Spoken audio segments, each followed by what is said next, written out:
Welcome to Luxoft Tech Talks, a series of podcasts in which IT gurus share their knowledge and discuss the latest trends and innovations in the world of IT. We are going to cover the most recent developments in the programming languages, frameworks, and technologies that are shaping the future of the software industry. This new format of online learning is part of Luxoft Learning Management and Development Services rebranding. Please share your feedback in the comments to let us know what speakers and topics you would like us to cover in later installments. Hello, everyone. I am Rex Black, president of RBCS. We are a worldwide testing and quality assurance firm serving clients ranging from small startups to Fortune 20 global enterprises. For over 25 years, since 1994, RBCS has delivered insight and confidence to hundreds of clients around the world. We have a team of international consultants that deliver customized training, consulting, and expert services for companies that are looking to improve their test and quality assurance practices. I am the president of RBCS, as I said, and I've been in software engineering since 1983. I'm the founder and past president of the ISTQB and founder and past president of the ASTQB as well, and author of 14 books on the subject of software testing. Today, I want to talk to you a little bit about a project that I worked on last year, which was to start to build up ideas on best practices in the relationship between artificial intelligence and software testing. And so I worked with an organization called A4Q to build a foundation level certification with them, the syllabus and an exam. And so I see that as a sort of a launch pad for thinking about how artificial intelligence and software testing relate to each other. And so I'm going to use that as a way of talking about those topics and their relationships today in this brief tech talk. And I hope you find this interesting.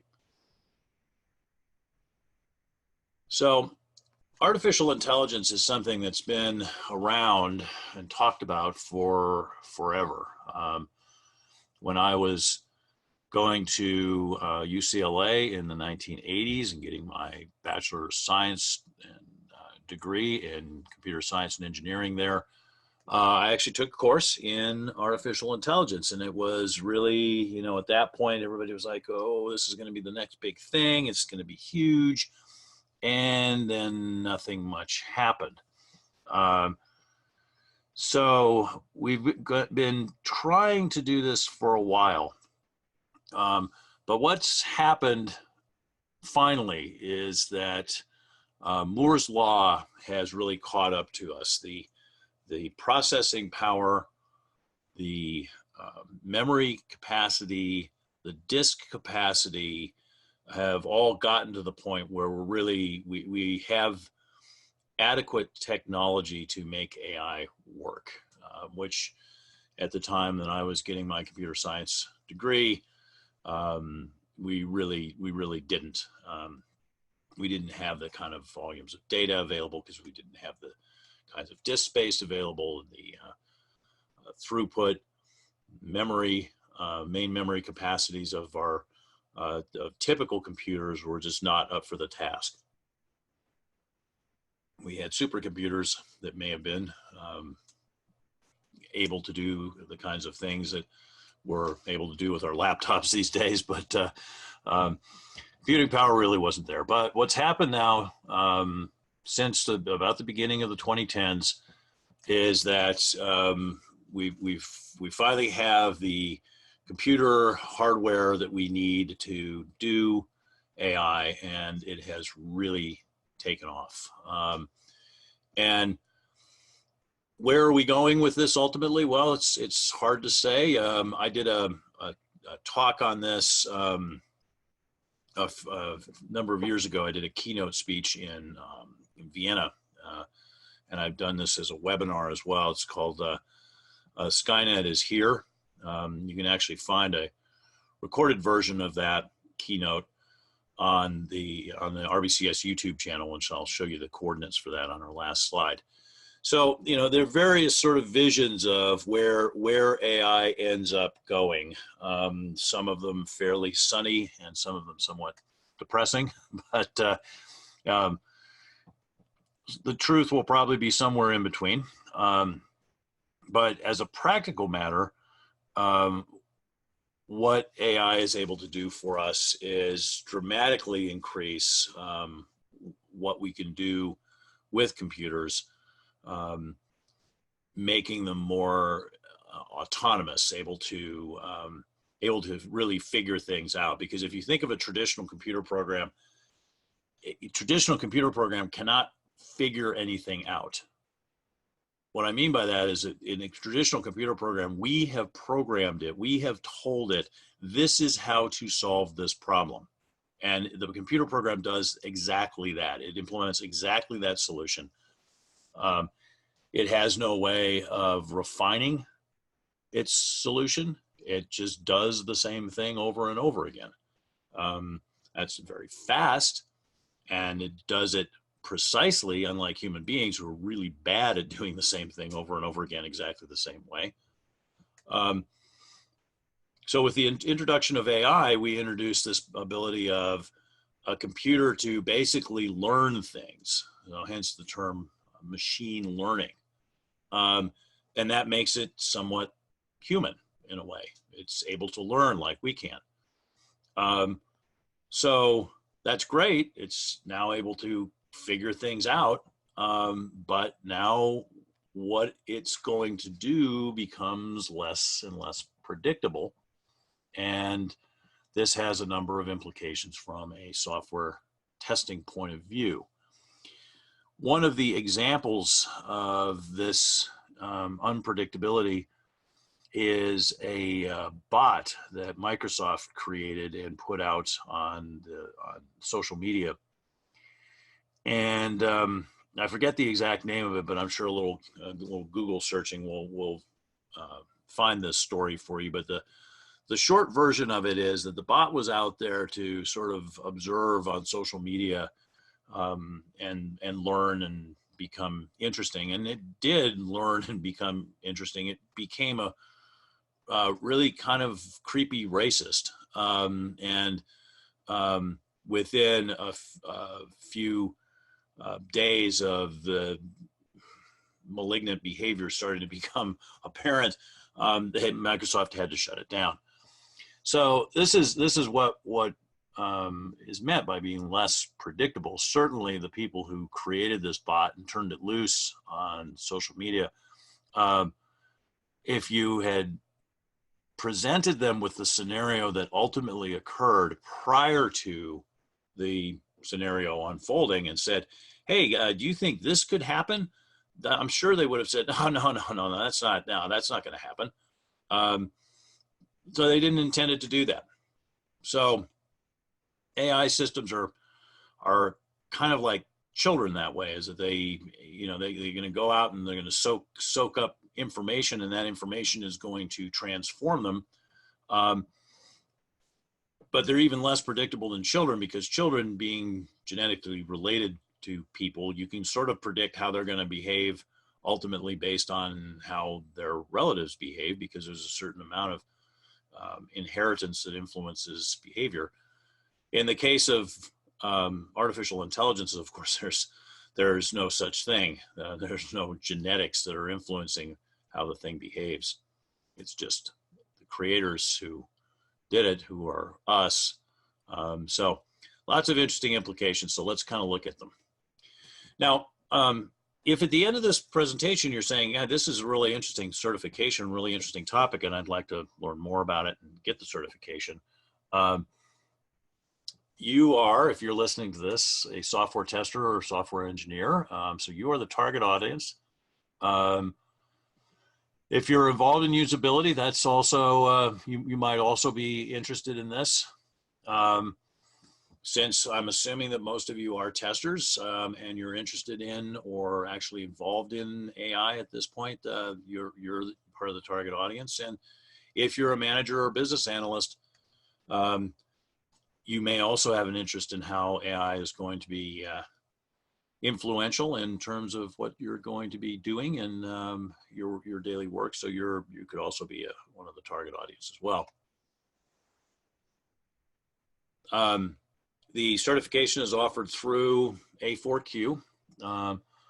we've built a couple other certifications for them, including a Selenium automation certification and a design thinking certification. So they have a number of sort of a complementary organization to the ISTQB.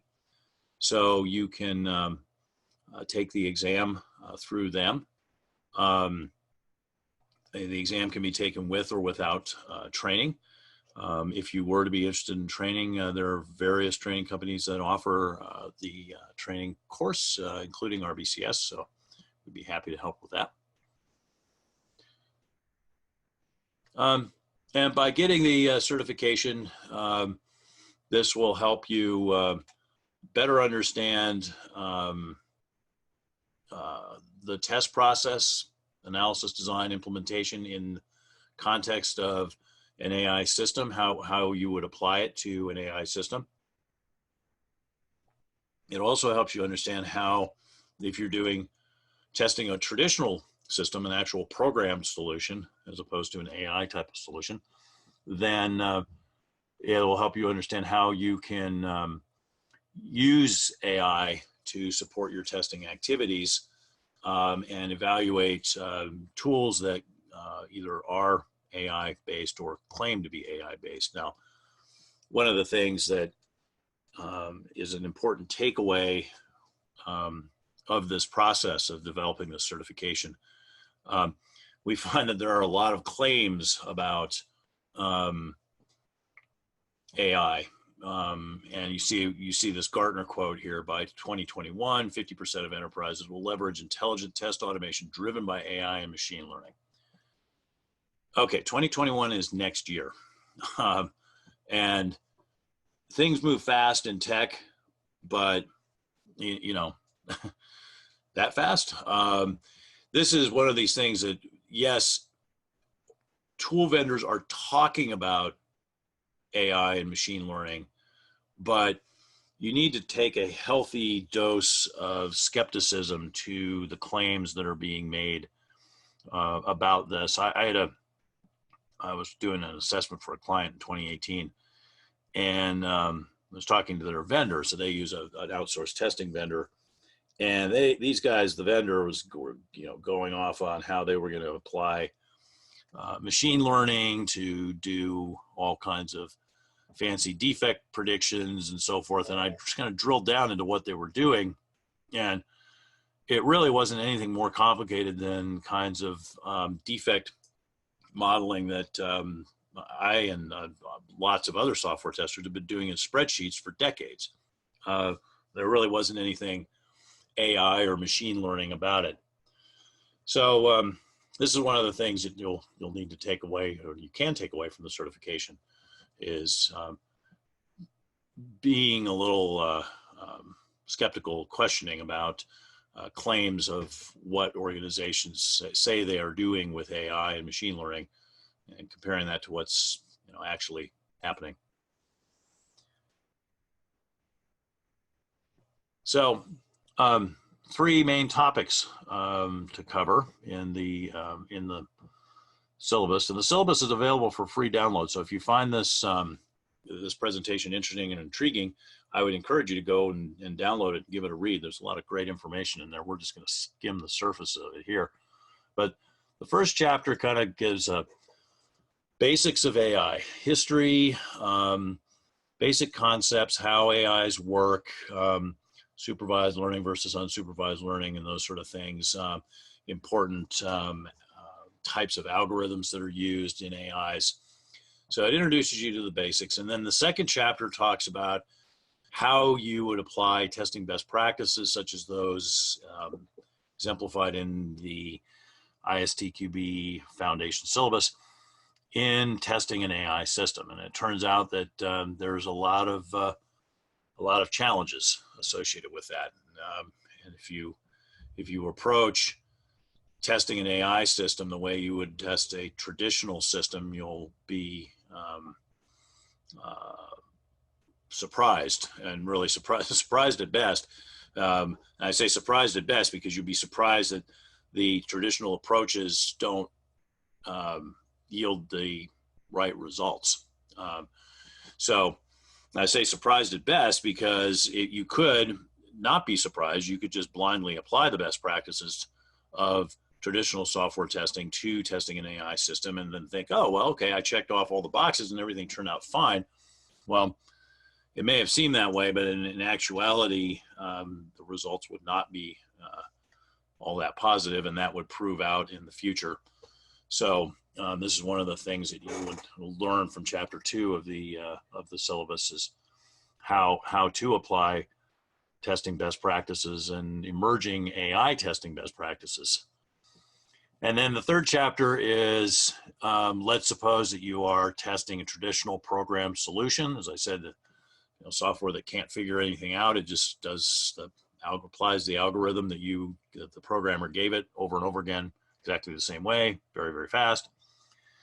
So how can I use AI to support testing of those kinds of systems? So those are the 3 topics, and it's goes into enough detail and gives you enough future reading that there's quite a bit that you can pick up from that. So the content of the syllabus is about 45 pages, if I remember right. There's front and back matter as well, but content's about 45 pages. So you can spend a couple hours reading that, and then maybe chase down some of the references there and study those. So you can easily spend a day or two using the syllabus and the reference material to kind of get up to speed on the basics of AI and software testing. There's also some fun stuff in there. So there's a website that you can go to that will show you a picture of a person, except that it's not a picture of a person. It's looks exactly like a person, but it's a person who does not exist. AI created it. It's spooky and interesting. So there's fun stuff in there, thought-provoking stuff in there. So I'd encourage you, download it, give it a read. Okay, so yeah, as I said, what's available to help. The syllabus itself, 60 pages, about 45 pages of content. In the training, you've got exercises that are included. So 350-ish slides with exercises, mock exam, and sample questions. So training will provide even more support if you want to get into the details of what we're going to gloss over today or review today. Okay, so looking at a little bit deeper into the contents of the 3 chapters. The first chapter, the basics. As I said, the history of AI, the different types of intelligences, human or artificial, that exist. The difference between symbolic and sub-symbolic AI. Symbolic AI is based on traditional logic, whereas sub-symbolic AI is more about enabling machines to learn, and this is where the machine learning comes in. So it's artificial intelligence not constrained by traditional approaches to logic, Boolean logic. There is a discussion of logic to help you understand what that difference between symbolic and sub-symbolic AI means. There's a discussion about knowledge-based systems and expert systems. This was all the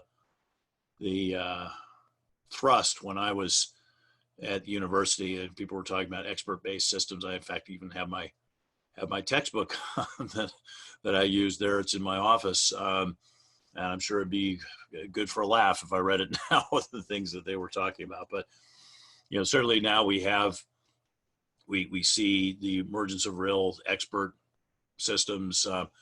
In medicine, the AI's ability to research millions of cases and thousands of articles and so forth when trying to create a diagnosis for a patient. So we are seeing the real emergence of expert systems, true expert systems.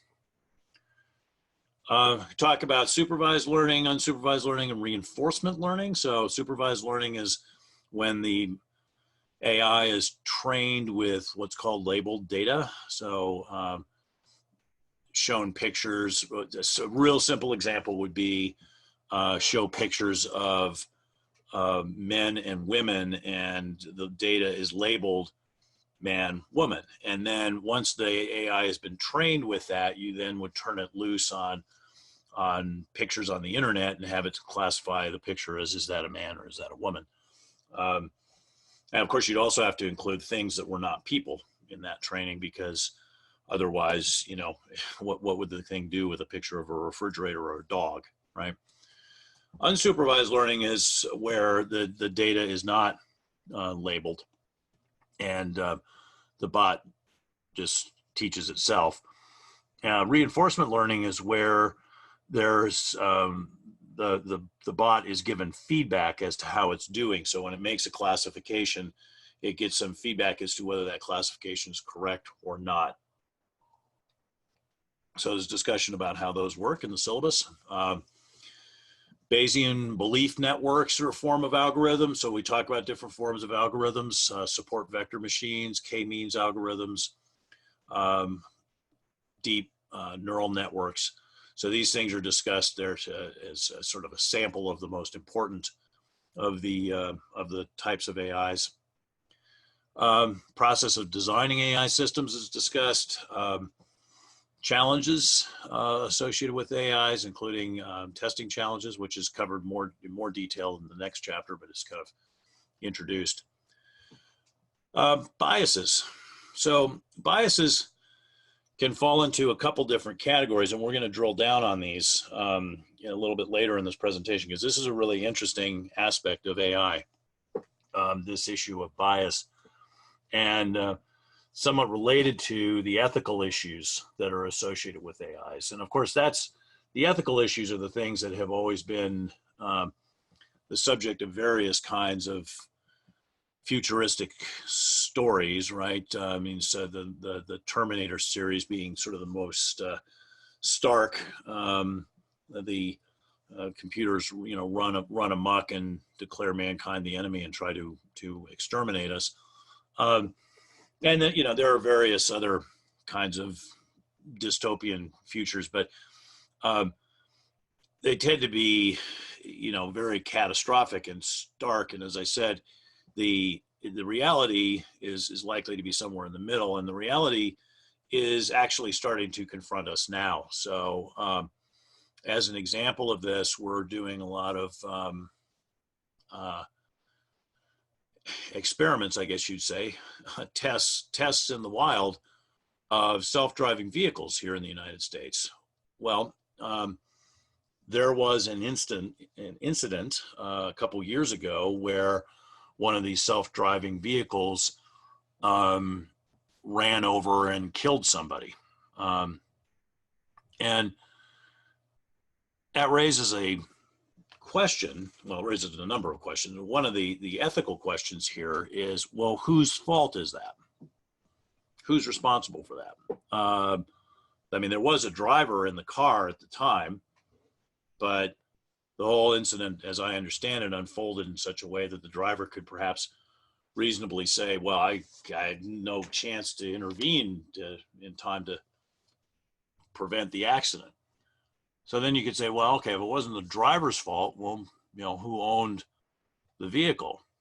Well, the owner of the vehicle might say, well, I own it, but I didn't create the algorithm.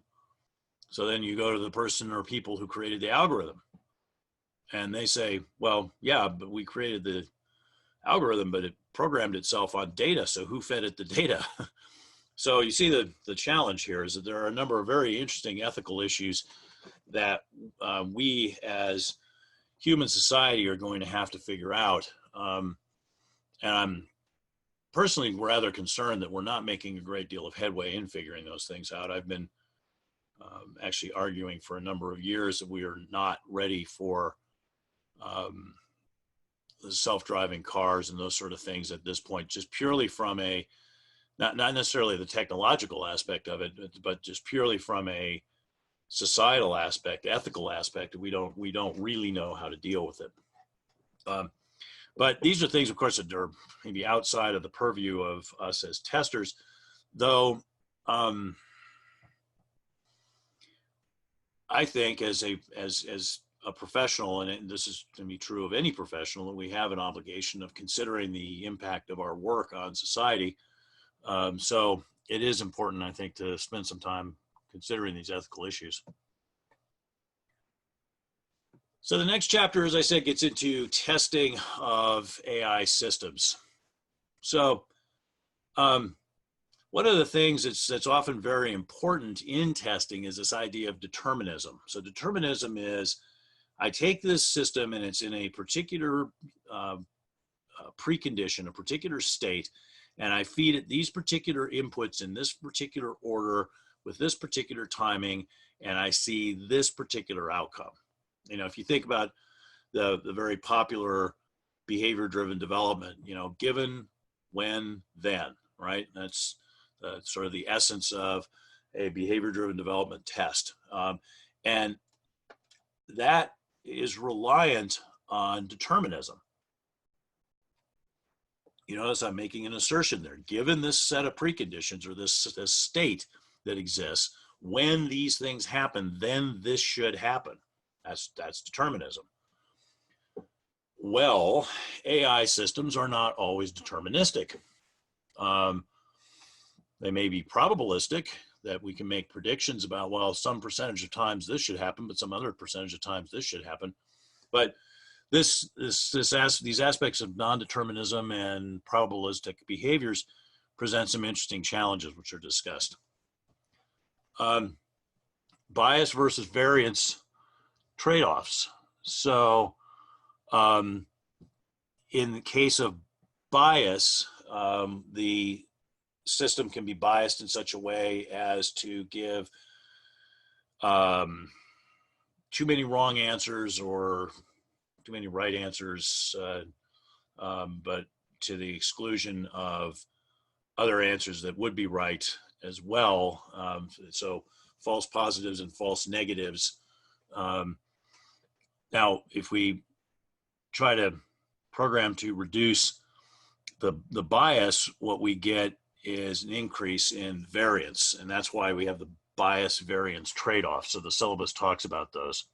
And a related topic, the no free lunch theorem, which is basically says the more specialized an algorithm gets to solving a particular problem, the less well that algorithm will do at solving any other kind of problem. That has some testing implications. There's a discussion of the kinds of defects that you tend to find in machine learning systems, so things that you want to optimize your tests to locate. Drift. So because the system is learning over time, its behavior is going to change over time. So you can't just say, well, we tested that 6 months ago and it worked fine, because the thing that you tested 6 months ago is not the thing that's in production now. Because remember, it's learning, right? It's changing over time. So what does that mean from a testing point of view? Again, ethical issues are brought up in that chapter, so we can be aware of those during our testing. How to use data both to train the algorithm in the machine learning and also how to test it is an important testing topic that's discussed. Setting up environments to do AI testing, that's always very important. Test environments are always a very important thing. So how to set those environments up. Different strategies to use to test AI systems. As I said before, the traditional strategies will not always work. And then metrics that you would gather.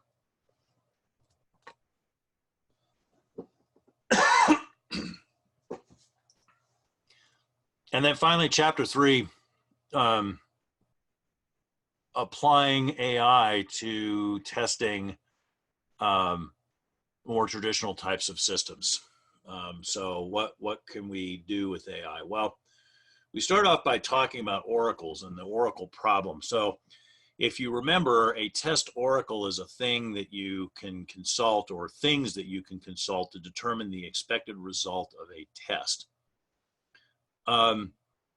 Now, it would be nice in some future to think that AIs will be able to serve as oracles, to be able to predict what the expected result of the test is.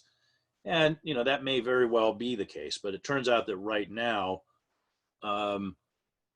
AIs are fairly limited in their ability to do that. Now, this is one of the places where you'll get a lot of, what's the right word here? Optimistic claims by tool vendors as to what AIs can contribute with respect to the oracle problem, but it's important to be somewhat skeptical. Now, that said, there are tasks that AI, testing tasks that AI can be applied to, which are indicated here on the right side of the screen. So things like generating data, triaging bugs, especially bugs that are being reported from production, making predictions about risk, the risk associated with certain types of software, certain aspects of the software, the ability to generate tests, and the ability to select tests. AIs can help with that, especially based on past results. Identifying objects. So one of the big challenges with testing graphical user interface systems, of course, is that when the graphical user interface changes, that can upend some of the automated tests. But if we have in our AI the ability to say, hey, I want you to look for a button that looks like this, even if that button changes in some way, if the AI is smart enough to find a button that looks like that, then that can be very helpful in increasing the resiliency of graphical user interface-based test automation. So those are all useful applications of AI. The syllabus then talks about tasks that AI cannot be applied to again, help promote realism in thinking. There's a discussion about AI-based tool support for testing in the syllabus, and then it ends up with, again, injecting that note of skepticism by talking about how to assess the tool vendor claims. So let's just do a deep dive into some of the things in the syllabus that are particularly intriguing. This screen is interesting, illustrating the oracle problem. If you look at the central column of numbers there, the summary column,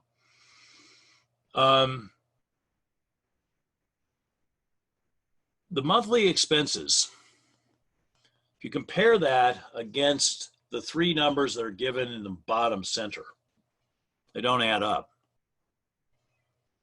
Now, there could be various explanations for that. Maybe there are other expenses that are not shown on the screen somehow, though there is no indication of that on the screen. So an AI confronted with this would not be able to understand how to solve the problem of, well, what does that number represent? All of the other math on that screen is correct, but that is not. But as I said, there may be an explanation for that. So simply showing this to a AI and expecting it to figure out what's going on, it's not going to be able to. So this is an example of the limitations of the AI's ability to solve the oracle problem. Now, this is something else that's discussed. This is in chapter 1. And this is different types of intelligence. So when we talk about artificial intelligence, it's like, well, what kind of intelligence are we talking about? Existential intelligence? Are we looking to create philosophical AIs. And there's a classic segment in that book, The Hitchhiker's Guide to the Universe, where they program a computer, basically, and so it would of course have to have been a AI to do this kind of thing. The computer is set up to figure out what is the meaning of life, and it goes off and thinks about it and thinks about it and thinks about it and comes back and says 42. So, obviously, either the meaning of life is much more subtle than one can easily comprehend, and there's a lot more to the number 42 than meets the eye, or it's a bug. But generally, no, we would not mean existential intelligence.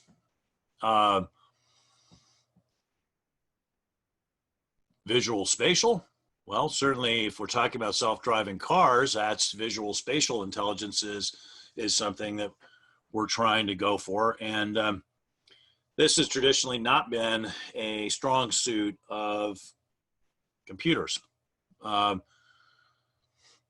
Logical and mathematical intelligence, this is something that computers have traditionally excelled at. Presumably, you could have musical intelligence. Computer AI is able to generate music. Maybe in the future, we would have musician AIs, basically. Go to a club and there's music being played and it's never been played before. It's being made up on the spot by an AI. That's quite easy to imagine. So when we think about artificial intelligence, yeah, we have to think about, well, what do we mean by intelligence? What kind of intelligence? Then, of course, there's the question of, well, what is intelligence anyway? Now, this question goes way back to our friend and intellectual forefather Turing, who came up with in the early days of computing, while he and his colleagues at Bletchley Park were cracking the Enigma system and basically reading the secret transmissions of the Nazis, much to Hitler's disadvantage. Turing also spent some time reflecting on this. Well, we're making these machines, and these machines are thinking. Well, what do we mean by thinking? We're putting intelligence in them. Well, what is intelligence? And Turing basically came up with a very interesting way of sidestepping that question, essentially giving the answer, I don't know. I can't say what intelligence is, but I know it when I see it. And the way that works is through the Turing test, where Turing said, look, if you can have a conversation through a teletype with some entity that you're physically separated from, so you can't see that entity, and at the end of that conversation, you can't tell whether that entity is a human being or a computer, then that entity has passed the Turing test. So if a computer passes the Turing test, we would have to conclude that it was intelligent. So basically what Turing is doing there is he's saying, well, I know that a human being is intelligent, even though I'm not going to try to define what intelligence is, but I know that a human being is intelligent. And so if I can get to a point where a computer can behave in such a way that it cannot be distinguished from a human being, then we have to admit that the computer is intelligent. So let's come back to bias. So let's say that we have an AI and we set up this AI. We say, go and learn about human history. And it goes and learns about human history, but it focuses on learning. It knows that we're going to give it an exam about history later, and so it goes and learns what it thinks is going to be on the exam and the answers to it. And this is referred to as overfitting. it knows how to do this one thing. Outside of that, it doesn't know much. Okay, another example of bias. The AI learned human history. So we go to the AI and say, oh, well, you are a expert, computer expert on history, human history. So tell me about Native Americans. And the AI says, oh, I just studied European history. So this is referred to as sample bias. So in sample bias, basically what we've done is we have trained the AI, the machine learning or bot, using data that is not representative of the general population.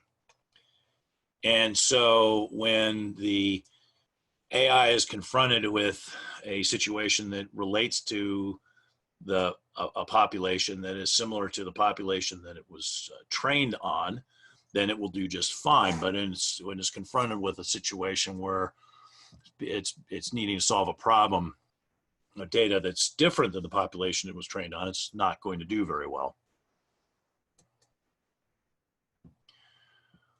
So another example of bias. AI has studied human history, and the AI may come back and say, well, throughout 95% of human history, though I think it's probably actually a bigger number than that, women and minorities were oppressed. So since that's what's happened 95% of the time, then that must be the right thing to do. So I strongly recommend that women and minorities be oppressed in the future. Okay, this is what's called inappropriate bias. This is, of course, what happened to the Microsoft bot that I used as an example earlier in my talk, that it was exposed to data that basically made it a racist. And that can happen. That's a thing that can be done. And it can, in fact, be done on purpose. So it's possible with AIs that you get malicious actors who are going to, as a prank or for financial gain of some kind or another, actually mislead the AI and make it into some sort of malevolent kind of thing, because the AI only knows what it knows from what we've exposed it to, right? So choices about what to expose it to are very determinative. Similar to a child, you know, a child knows what it's been exposed to. If a child grows up in a malignant racist household, then that kid will often turn into a malignant racist. So in some cases, those folks realize what's happened to them and deprogram themselves. And there's an interesting example of somebody here in the US who was once a leader in a white supremacist organization his father ran, and then gradually, by being exposed to other people, he came to realize, well, wait, that's wrong. And he deprogrammed himself effectively, or was deprogrammed with the help of these other friends. How that would work with the AI is an interesting question, because is it at liberty to go out and discover things? How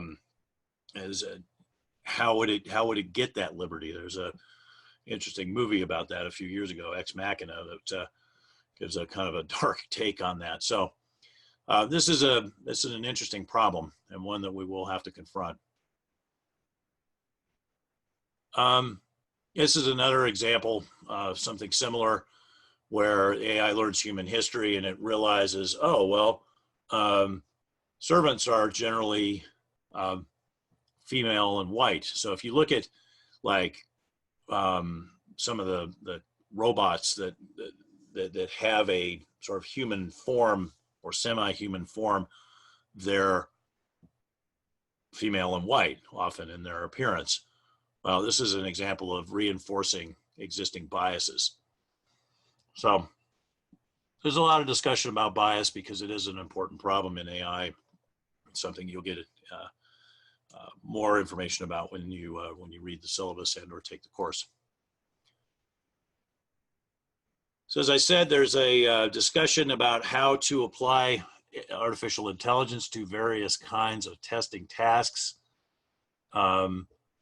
So where can we do that? Well, as I said, test selection with manual tests, generating, optimizing, and maintaining automated tests. I gave the example of, what happens when the button changes slightly.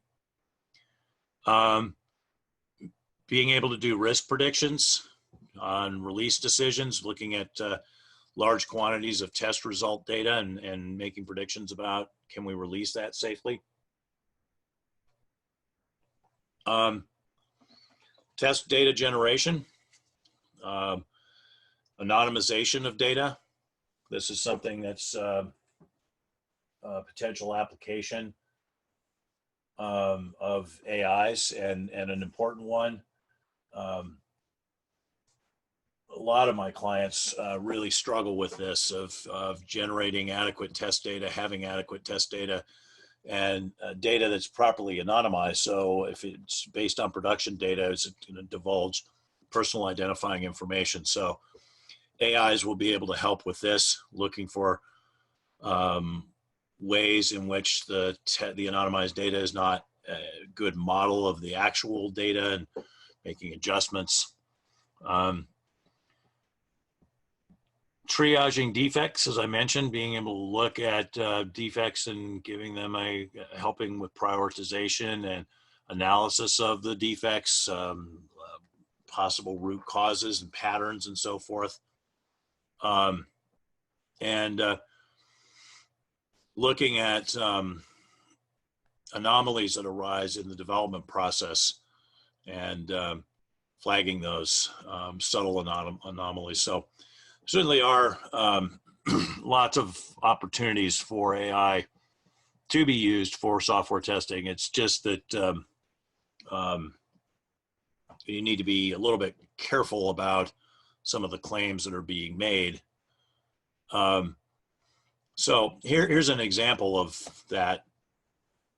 So if you look at antivirus software, they can claim detection rates between 90 and 99%. That sounds pretty good, right? Well, yeah, but it's not really relevant because the way that 90 to 95% rate is calculated is looking at known viruses from history, already going back to the I Love You virus in the 2000s. Well, the threats that are actually going to cause damage, most likely to cause damage, are ones that are less than a year old. So at least the majority of them are less than a year old. So like the classic hits of past virus threats, they're really not a big deal anymore. They're not, because they're not out there as much. They're not used as much.